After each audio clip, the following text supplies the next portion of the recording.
د کندوز رضا ګله نوم یې رضا ګله وه. د کندوز ولایت د خان آباد ولسوالۍ اوسېدونکې وه. هغه د دماغي ستونزو له امله خپلې کورنۍ له کوره ایستلې او شړلې وه. دې ښځې وروسته د کندوز ښار ته پناه یوړه. د ښار په کوڅو دکانو یو ځای او بل ځای به یې شپې تېرولې. په دې لیونتوب کې هم د وحشت او دهشت په لوی ښار کې ورباندې نږدې سلګونه ځله جنسي تېري کېږي. له همدې امله 5 ځله حامله شوې ده چې 3 ماشومان یې مخکې له وخت څخه دنیا ته مړه راوړي او 2 اولادونه یې ژوندي پر خپل وخت پیدا سوي دي.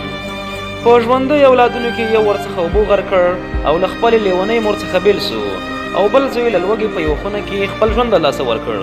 وایي چې د خپل زوی مړ جسد یې نږدې یوه اونۍ له ځانه سره ساتلی و او چاته یې نه ورکوو چې خاورو ته یې وسپاري. بلاخره رضا ګل د خوب په حالت کې ده او د زوی مړ جسد یې په پټه خلک ورڅخه وړي او د ښخولو بندوبست ورته کوي. کله چې رضا ګل له خوبه ویښېږي نو چیغې وهي. په لارو او کوڅو کې د خپل مړ ماشوم لټون پیلوي خو بیا یې نه ویني. هغه د خپل ژوند 11 نور کلونه هم د انسانانو په شکل کې د وحشي ځناورو په منځ کې تېروي.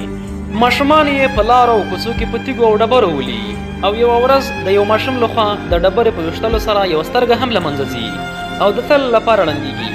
بلاخره رضا ګل د زیات یخ او ناروغۍ له امله مړه کېږي او د تل لپاره د دې نامرده بې رحمه او ناځوانه دنیا او خلکو څخه د حق دایي ته لبیک وایي.